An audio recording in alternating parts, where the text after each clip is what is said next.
Someone want to talk about number 1? We have 3 things to talk about: range, zeros, and f of negative 2. So someone feel like starting us off? First contribution of your first class of the first day. Dan? All right. F of negative 2 is negative 3. Let's see.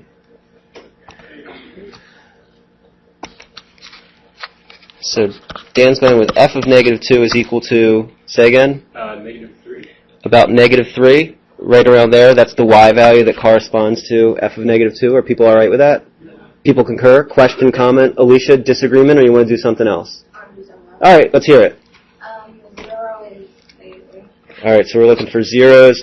We have a 0 at about negative 3. Are you all right with saying negative 3? Do some people feel like it's negative 3.01 or something? But I'm all right with f of negative 3. So that's a 0, so we can either say there's a 0 at x equals negative 3, or how could we say it in function notation?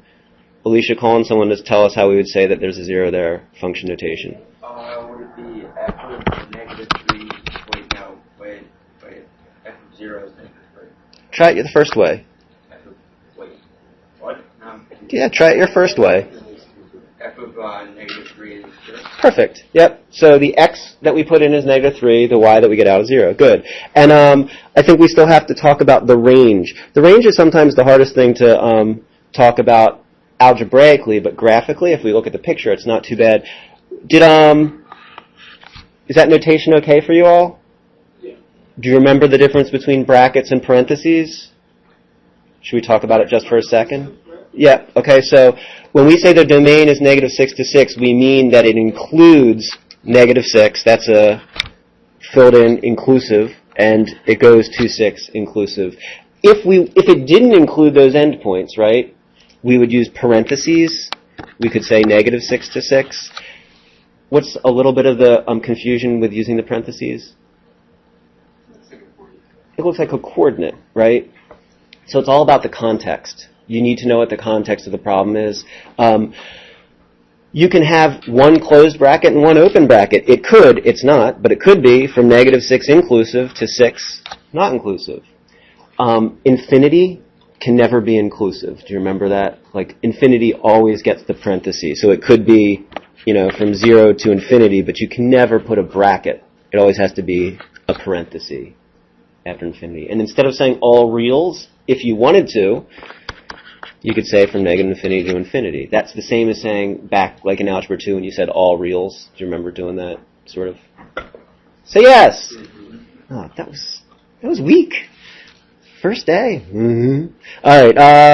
Are we done with that one? No. We have to do the range. Who's up? Drew? 3 to negative 5. All right. So you're saying that the range or the y values range from 3 to around negative 5? Okay. And can you put it in good housekeeping order instead of from 3 to negative 5?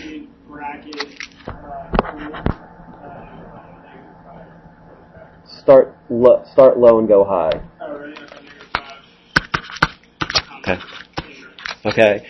And you're always going to start with the lesser of the y value or x values and go up. And does someone want to argue? Like, you could argue that it's not a bracket, it's a parenthesis. Like, does anyone want to argue that? Yeah, you could. I don't want to argue. No, go ahead. Be that way. No, you could. And on a graph, it's hard to tell. It's up for debate. Like, not touching. Yeah, I totally agree. And you can't tell with a graph. You really can't. Great. We feel good about that? Questions, comments, concerns? It feels like it's going to be okay, doesn't it? Good. All right. Let's breeze through the next one. Drew, calling someone to do one of the following. The range, the zeros, or f of negative 2. The 0 is negative 2. All right. So we have a 0 at x equals negative 2. Or if you want to use function notation, Katie? F of negative 2. Perfect. Thank you. Calling someone for something else. The range is, in parentheses, negative 5 to 3. All right. So the range is from negative 5 up to 3, including 3 or not including 3? Wait, no, It's including it is. All right, so wait, we have a couple things going on. There's a gap, and there's a question, does it include 3 or not? All right, so David, do you want to address either one of those questions? Well, now that you mentioned it does include 3, there's a line there, so. All right, so we feel like it does include 3, because even though it's not including that 3, there are a bunch of 3s here that it is including. So 3 is included in the range. How about this gap thing? You want to... Is it Julia? Yeah. Okay, Julia said there's a gap. I have no clue. You want to help us out with this gap? Would you use parentheses and then use... Is it like the U? All right. So -5 to 1 together with, One. That's what that U thing means? yep, You. union together with. You have seen it in Algebra 2. You don't remember it. You've seen it. That's the symbol for union. Whoops, that's not how you spell union, but that's the symbol for union. All right, so together with. Together with what? 3. So maybe just like that, where I've seen some mathematicians, if they just are listing one value, they use those squiggly brackets. Never knew what they were used for, and now, hey, that's what they're used for. Is that all right? F of -2? 0. Yeah. Did Katie answer that? Someone answered that. Who did? Yeah, you already did that. Hey, that's great. We got one for free. All right. Let's see. All right. Let's keep looking. You guys are doing a great job. I haven't told you this yet, and I will. You all are the top 10% smartest students in the United States in math. And that is true. It is totally true. Only 10% of high school seniors end up taking calculus, and you are among those students. So you are the cream of the crop, the really, really smart ones. You might not decide to be a mathematician. It's okay. But you're actually the ones that understand how math works. So whatever you go on and do, you're going to be the person like that people turn to when they're trying to figure out what those numbers mean or how do you do a graph like this. Like, that's you. It really is. You don't believe me. It is. And I mean it. I really mean it. Let's take a look at 4. 4. All right. Can I give you... No, I'm not going to ask. I'm going to tell you. I'm going to give you, 30 seconds or so. See what you can do.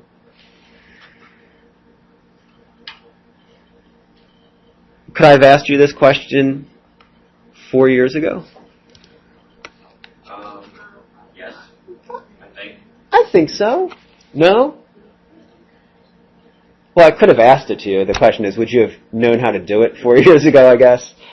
I think the answer is yes. I'm hoping someone falls into one of the traps. And you might not like me now because I didn't put all the grid lines on it. Are you already upset with that?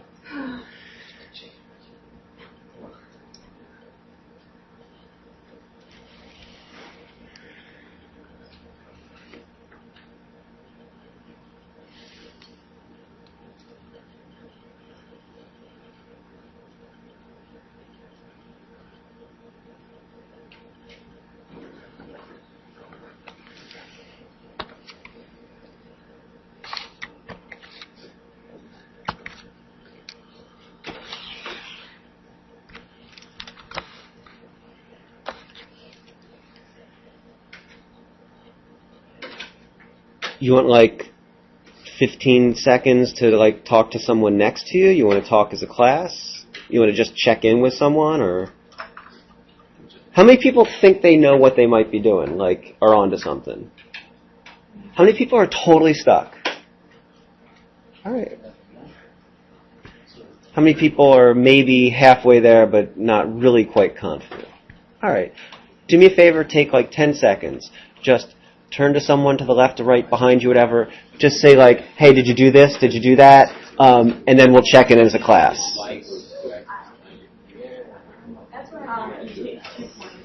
Morgan, who are you checking in with? Drew, check in with Morgan.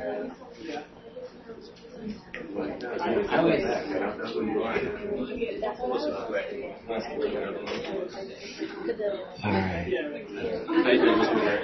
Doing well, thanks. I'm excited.